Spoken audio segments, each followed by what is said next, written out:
talvez você tenha se perguntado, mas e aí? Qual é o próximo passo? E agora, o que nós faremos de agora em diante? É sobre isso que nós vamos falar hoje. Eu tenho uma notícia para você. Esta é a última mensagem desta série. A reforma, a série está terminando. Mas eu também tenho uma outra notícia para você. A reforma não termina aqui. E aí você diz, pastor, como assim? Nós vamos viver em reforma até quando? Eu quero ler um texto com você. Está em Filipenses capítulo 1, versículo 6. Estou convencido de que aquele que começou a boa obra em vocês vai completá-la até o dia de Cristo Jesus. A reforma é para a vida toda. Na vida, muitas pessoas esperam estar prontas para começar alguma coisa, sabia? Elas dizem assim, eu não estou pronto ainda para ir à igreja, por isso eu não vou. Eu não estou pronto ainda para me batizar, por isso eu não vou. Eu não estou pronto ainda para começar a ler a Bíblia, por isso eu não vou começar, eu não entendo ainda. Mas saiba, você está aqui hoje, e eu te parabenizo por isso, porque você não esperou estar pronto.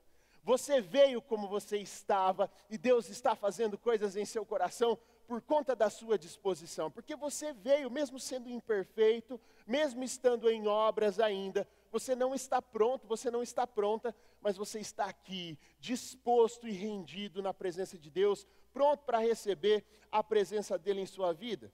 Todos os dias da nossa vida, nós estamos sendo reconstruídos, reformados por Ele. Nessa obra não termina nessa terra, mas ela se concretiza na eternidade. Estar em constante reforma não é algo ruim, mas é benéfico para nós. Sabe, a gente precisa manter os nossos olhos atentos naquilo que deve ser corrigido, retirado, aprimorado. Isso faz com que nós nos tornemos pessoas que zelam pela habitação do Espírito Santo. Todo o tempo, nós estamos deixando a casa melhor, uma habitação mais agradável para a presença dEle. E isso revela o nosso zelo, o nosso cuidado com aquilo que Ele nos confiou. Estaremos sempre atentos para infiltrações, desgastes, coisas que precisam ser retiradas, entulhos, coisas que estão quebradas e precisam ser substituídas em nossa casa, para manter sempre a casa em ordem e habitável para Ele. Por isso, o título da mensagem de hoje é A Etapa Final. Prontos para um futuro brilhante. Quem está pronto para um futuro brilhante aqui?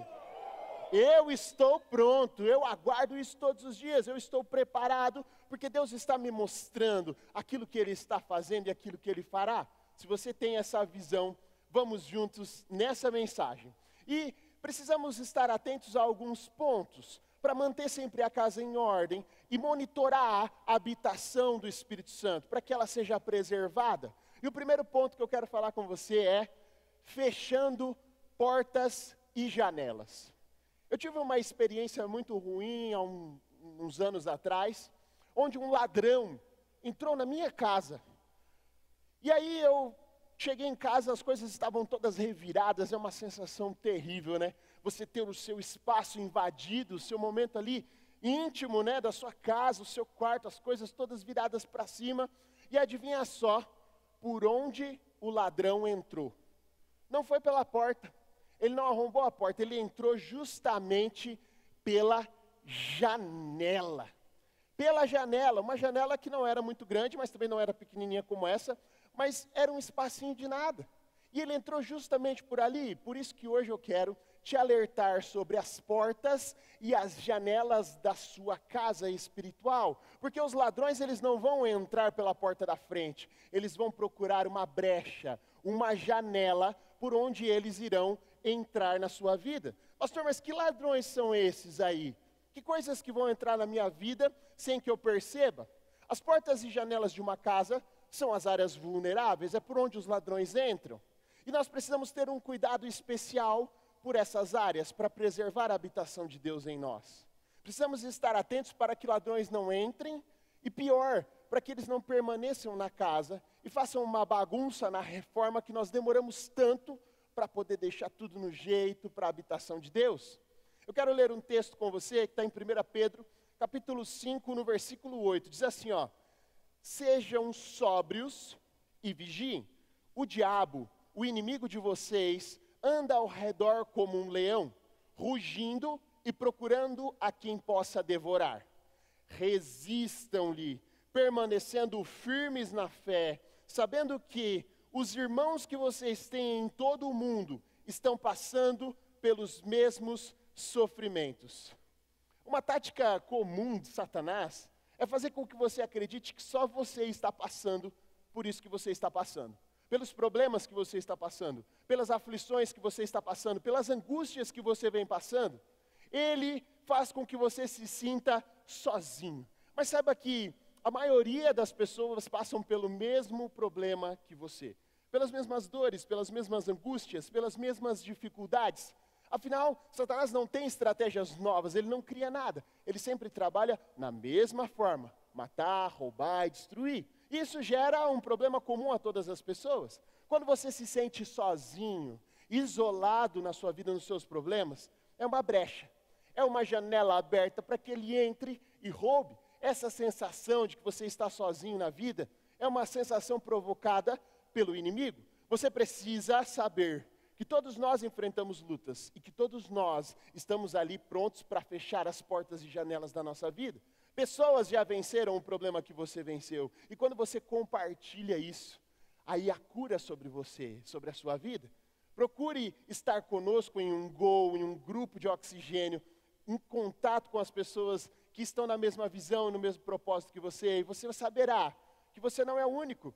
E que todos nós estamos rumo ao nosso futuro brilhante, vencendo as nossas adversidades. Como que os ladrões entram em nossa vida de forma prática? É simples e rápido, isso acontece muito rápido. Você se conecta, por exemplo, com pessoas que não estão ligadas ao seu propósito. Não são pessoas da nossa casa, não são pessoas do GO, não são pessoas com quem você serve junto, são pessoas que não estão ligadas ao seu propósito. O que acontece? Você deixa que elas opinem na sua vida, que elas te influenciem de alguma forma, você compactua com as ideias delas e você não estabelece quais são os seus valores, os seus limites, elas não sabem quais são os seus princípios, e aí elas acreditam que você também concorda com as coisas que elas pensam. E aí você passa a participar com elas do que elas estão fazendo. Pronto, a janela está aberta, a porta está aberta. Quanto menos você esperar, o ladrão já está na casa. As portas e janelas espirituais do nosso corpo são os nossos sentidos. Eu quero que você preste bem atenção nisso, porque isso é muito importante, às vezes a gente nem se dá conta. Vamos começar, por exemplo, pelo olfato. Tem gente que chega em algum ambiente ou começa a falar alguma coisa, as pessoas já dizem assim, sinto cheiro de confusão. Quando a pessoa chega, a pessoa fala, ih rapaz, olha, fulano chegou. Sinto o cheiro de mentira no ar. Vai contar aquelas histórias de novo. Ou a pessoa chega, a pessoa fala, ó, eu sinto cheiro de trapaça no ar. Fulano chegou, alguém vai ter, ele vai passar a perna em alguém aqui mais cedo ou mais tarde. Quem conhece pessoas assim? Eu conheço pessoas assim. Mal as pessoas chegam, a pessoa já fala, fulano chegou, sinto cheiro de confusão no ar. Mas sabe o que a Bíblia diz sobre o olfato? Sobre aqueles que são cheios do Espírito Santo? A Bíblia diz que para Deus, nós somos como o bom perfume de Cristo. Sabe o que isso significa? Onde você chegar a partir de hoje, carregando a presença dEle, você será uma referência do bom perfume dEle. As pessoas vão dizer assim, ó, chegou, rapaz, quando você chega, o clima muda. Sabe aqueles aromatizadores de ambiente? Quando você chega, tem aquele lugar cheiroso, agradável, você fala, nossa, dá vontade de ficar aqui, olha que lugar cheiroso. Esse é você, a partir de hoje. Carregando a presença dEle em você, aonde você for, você será como um bom perfume de Cristo. As pessoas irão te procurar, porque é agradável ficar na tua presença. E vamos falar um pouquinho sobre o tato também. Nós falamos do olfato, agora sobre o tato. As suas mãos, elas podem glorificar a Deus ou desonrá-lo. Um toque pode ser para acariciar ou pode ser para agredir alguém, para amaldiçoar ou para abençoar alguém. O toque diz respeito a quem toca, o toque fala, o corpo fala, as expressões falam. Quando você toca alguém, isso diz muito. O que há por trás das suas intenções enquanto você toca alguma coisa, quando você toca alguém? Os seus sentimentos estão envolvidos também no seu toque. E vamos falar também sobre os ouvidos. Coisas que você ouve pode glorificar a Deus ou pode desonrá-los, também são portas e janelas de entrada para casa. Aí você fala assim, pastor, mas como assim? Quais as músicas que você tem ouvido? Os podcasts, os áudios que você escuta, qual o conteúdo que você tem consumido ouvindo? Isso tem te influenciado, sabe por quê? Porque a palavra de Deus diz que a fé, ela vem pelo ouvir a palavra de Deus. E tudo que você ouve que não está relacionado à palavra de Deus, às verdades, princípios e valores do reino, essas coisas também estão gerando uma fé no seu coração. Quer saber, por exemplo, por que às vezes os seus relacionamentos não dão certo? Às vezes porque você tem sofrido em seus relacionamentos, porque às vezes você só ouve sobre sofrimento. E agora eu peço de novo que você pense sobre as músicas que você tem ouvido. Eu gosto muito de sofrência. Tá sofrendo. Por quê? Porque isso gera fé no seu coração. Quando você ouve aquilo repetidas vezes, e o negócio gruda, né? Você sai cantando. Quando você vê, você já está cantando o refrão. Eu falo, o que eu estou cantando, velho? O negócio parece um chiclete. Não é? Não é assim que você sente? Eu também sinto isso. Eu falo, eu vou a algum lugar, um evento, e eu ouço uma música repetidas vezes, eu saio de lá, aí eu saio batucando o refrão. Aí eu falo, sai para lá, não vem grudar em mim não. Porque aquilo está começando a entrar, eu começo a ouvir. Isso gera uma espécie de fé no meu coração. Palavras são degraus. E aquilo que nós ouvimos, aquilo que nós cantamos, está gerando fé em nosso coração. A boca fala do que o coração está cheio.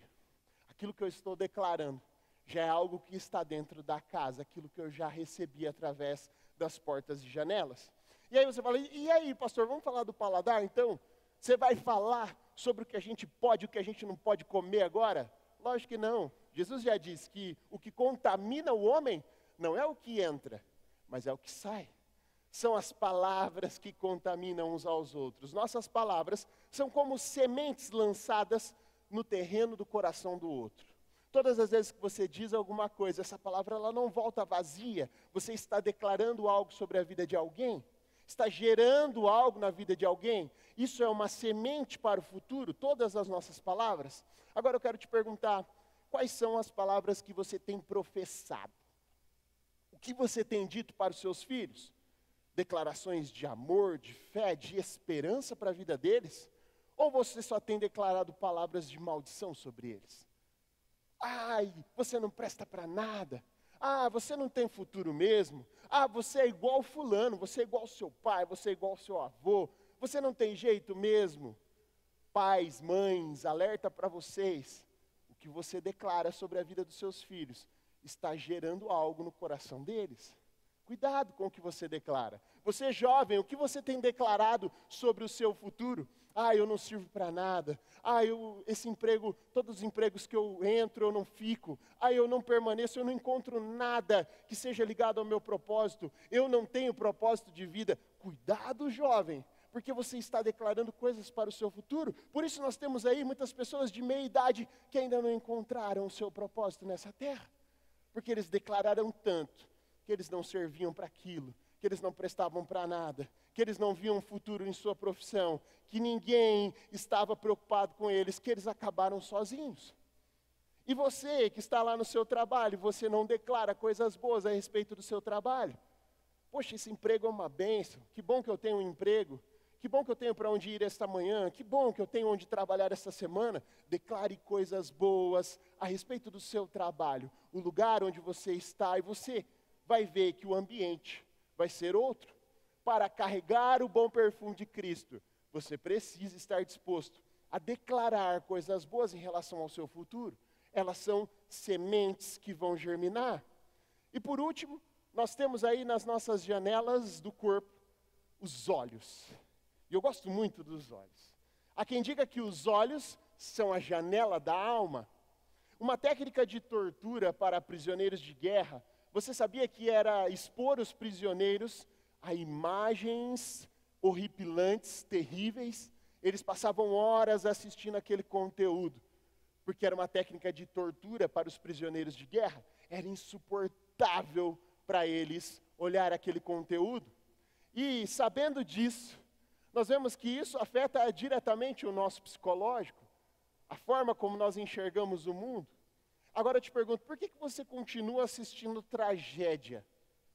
Por que você continua recebendo esses vídeos aí de acidentes, pessoas dilaceradas, coisas horríveis todos os dias? Por que você aceita expor os seus olhos, que são as janelas da sua alma, à pornografia todos os dias? Por que você está disposto a se torturar dessa forma, sabendo que os olhos são as janelas da alma? Olha o que a Bíblia diz sobre isso. Mateus capítulo 6, no versículo 22 e 23. Os olhos são a candeia do corpo, a luz do corpo. Se os seus olhos forem bons, todo o corpo será cheio de luz. Mas, se os seus olhos forem maus, todo o seu corpo será cheio de trevas. Portanto, se a luz que está dentro de você são trevas, que tremendas trevas serão. O que ele está dizendo aqui? Está dizendo que você precisa tomar cuidado com as coisas que você tem visto. E essa é uma etapa linda da reforma, aonde Cristo começa a iluminar o nosso olhar para a vida. Quando a glória de Deus nos enche e nós começamos a ver o mundo com os outros olhos. A liberdade disso é maravilhosa e eu descubro que ao meu redor não existem mais inimigos. Você já viu gente assim com mania de perseguição? Todo mundo está contra ela. Todo mundo está tentando passar uma rasteira. Todo mundo está tentando me sabotar. Mas na hora que Cristo ilumina os seus olhos, você percebe que todos eles estão em sofrimento. Todos eles estão pedindo socorro. E na verdade o nosso verdadeiro inimigo é outro. Não são as pessoas. Nós somos iluminados por Cristo e o nosso olhar para o mundo muda. As pessoas perguntam às vezes assim para mim: pastor, você não sabe o tipo de pessoa que você está andando, viu? Eu vi uma foto sua com uma pessoa, mas você não está entendendo que tipo de pessoa que você está andando, pastor. Precisa abrir os seus olhos. Eu falo: não, os meus olhos já estão abertos. Eu já enxerguei a minha missão, eu sei o que eu estou fazendo com essa pessoa. Essa pessoa é igualzinha a mim quando eu cheguei. O que falta é ela fazer boas escolhas. O que falta é ela ser transformada pela glória de Deus. Não se preocupe em abrir os meus olhos. Deus está me iluminando a tal ponto que eu já estou vendo as pessoas com outros olhos. Você precisa abrir os seus. É isso que nós precisamos fazer. Olhar o mundo como Jesus vê. Se os teus olhos forem bons, todo o corpo será luminoso. O olhar de Jesus nos permite ver o pecador além do seu pecado. Isso nos leva para o segundo ponto dessa mensagem. Garanta a iluminação.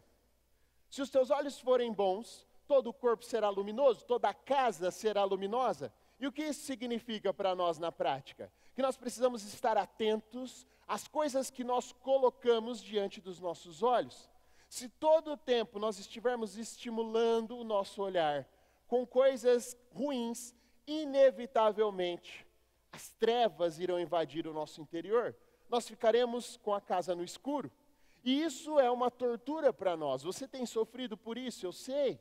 Mas se nós olharmos o mundo à luz da palavra de Deus, nós seremos iluminados. Você conhece alguém assim? Iluminado, iluminada? Pessoas que vivem sempre com um sorriso no rosto, com muita disposição, estão sempre olhando para o futuro, não olham para as circunstâncias, mas olham por fé, aonde Deus está levando elas. Eu conheço pessoas assim, eu me sinto assim, porque eu olho o futuro. E eu vejo o quão brilhante ele é. É para lá que você precisa ir, eu quero te ver assim também. Eu oro para que você seja iluminado pela glória de Deus e consiga enxergar o seu futuro brilhante. Que não seja apenas uma declaração de fé aqui, repetida às vezes, mas que sejam realmente degraus onde você está pisando todos os dias, certeza no seu coração de que o teu futuro é mais brilhante do que você pode imaginar.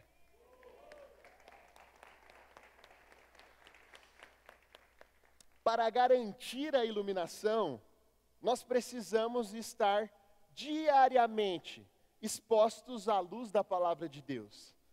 A palavra de Deus diz que lâmpada para os meus pés é a tua palavra e luz para o meu caminho.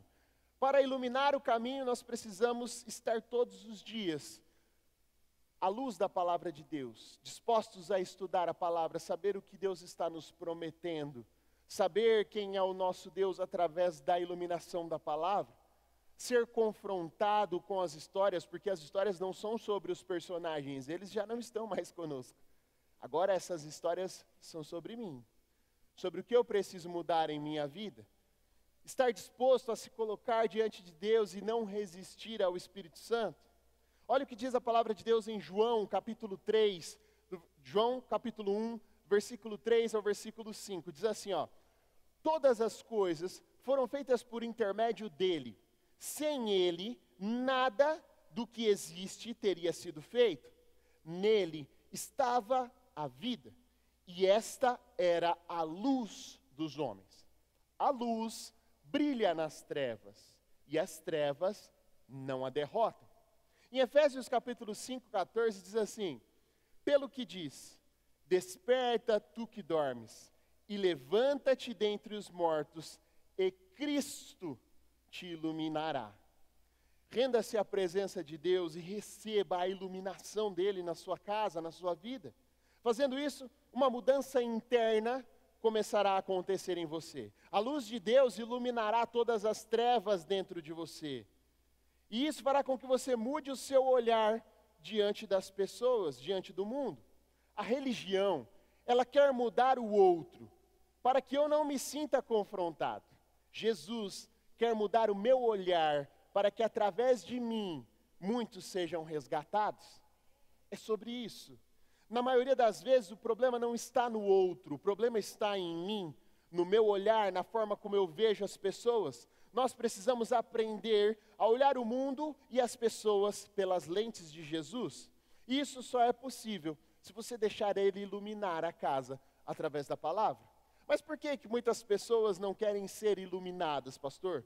Primeiro, porque em meio às trevas a luz é notada, em meio à escuridão a luz fica evidente. Não tem como esconder uma luz no meio de trevas. E poucas pessoas estão dispostas a esse nível de exposição. Você vai ser notado, as pessoas começarão a falar de você. E o outro ponto é que, diante da luz, aparecem imperfeições. Outro dia eu estava em uma obra, eu fui visitar uma obra e tinha um pintor lá na obra. E ele estava com essa ferramenta aqui, ó, ligada, encostada na parede. E eu falei assim: ô fulano, por que você está com essa luz aí? E ele falou assim: não, isso aqui é ferramenta de trabalho do pintor. Eu falei: verdade? Como é que você usa essa ferramenta? Ele estava lixando uma parede, tinha aplicado massa corrida, e a parede parecia perfeita. Não havia nada que eu notasse de diferente.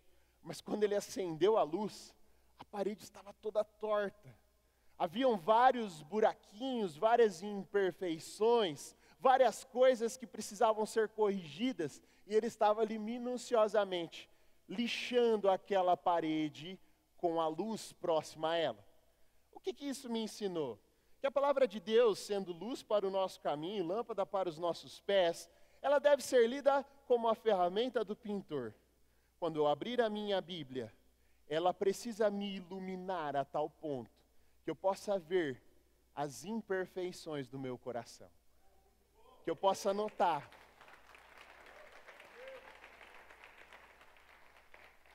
que ao fazer a leitura eu possa notar o quão imperfeito eu estou e poder corrigir. Porque não é sobre mim, é sobre aquele que virá habitar em meu coração, é sobre o dono da casa, é sobre o Espírito Santo que estará vindo habitar dentro de mim e me iluminar completamente.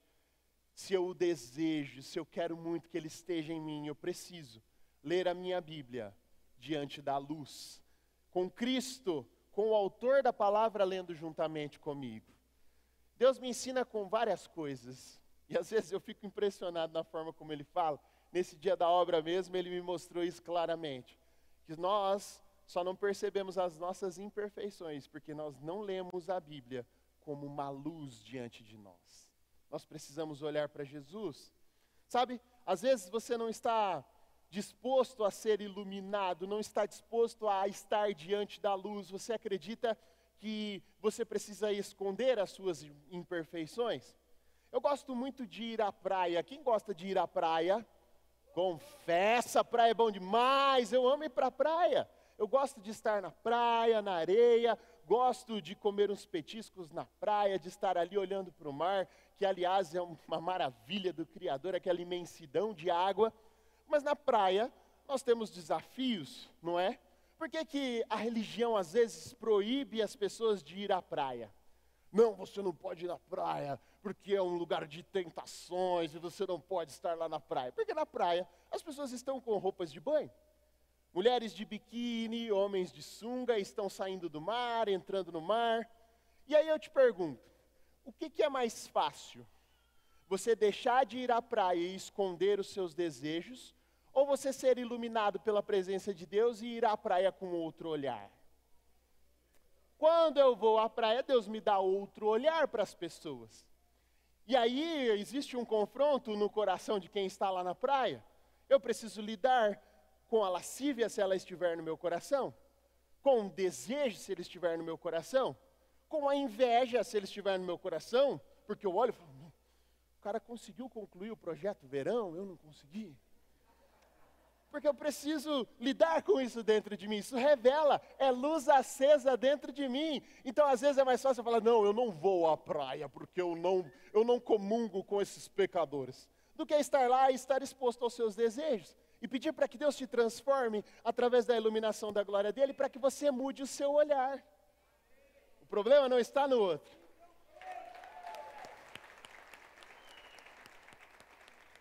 O problema nunca esteve nos outros, o problema sempre esteve dentro de nós. Nós precisamos nos corrigir.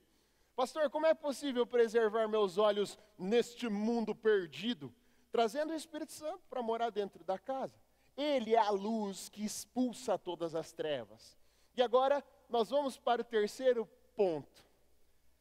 Capriche no revestimento. Não sei se você está anotando aí, mas você deveria. Anote todos os pontos dessa mensagem. Você que está online, está comigo, digite aí quais são os pontos dessa mensagem no nosso chat, porque eu quero estar com você todo o tempo aqui nessa mensagem. Capriche no revestimento. Chegou a hora de trazer beleza à reforma. Eu não sei se você já reformou, se você já construiu, mas a etapa do revestimento é a etapa mais bonita, onde a obra deixa de ter aquela cara de crua e ela passa a ter uma beleza, começa a ter sinais de que algo foi transformado naquele lugar. A evidência de um local reformado é a qualidade do acabamento e dos revestimentos que você utiliza. Por isso eu trouxe aqui uma peça de revestimento, para que você possa entender o que isso significa. É a parte visível, é a parte externa da obra, para que você possa enxergar toda a beleza da reforma. O revestimento torna a obra mais bonita, o piso, os revestimentos, os metais, evidenciam que um local foi reformado de verdade. E para nós, espiritualmente, na nossa casa espiritual, o que é esse revestimento? Na prática. Romanos capítulo 13, no versículo 13.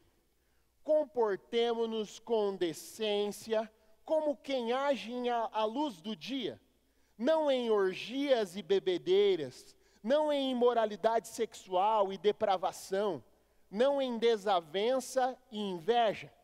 Pelo contrário, revistam-se do Senhor Jesus Cristo. E não fiquem premeditando como satisfazer os desejos da carne. Aí você diz assim, pastor, que versículo 13, hein? É forte, né? É Romanos 13, 13. 2 vezes ainda. Você está achando que o mundo hoje está perdido? Você acha que hoje o mundo está em um alto nível de depravação, perdido totalmente? Você não conheceu a sociedade romana que Paulo encontrou. Você não conheceu a Grécia antiga que Paulo está exortando. Pessoas que estavam ali adorando deuses em templos fazendo orgias, bebedices à plena luz do dia, muito pior do que nós podemos imaginar hoje. Às vezes você fala assim, não, hoje o mundo está perdido, pastor, não tem como a gente viver, não dá para ser crente no mundo de hoje. Você não conheceu a sociedade do Paulo, os lugares que ele visitava e as coisas que ele via, mas ele estava iluminado pela glória de Deus. E eu vou te mostrar o que ele fez. Ele se revestiu de Cristo e pregou o evangelho de Jesus para todos eles. Olha só, Efésios capítulo 6, no versículo 10.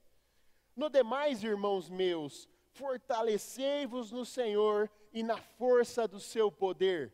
Revesti-vos de toda a armadura de Deus, para que possais estar firmes contra as astutas ciladas do diabo.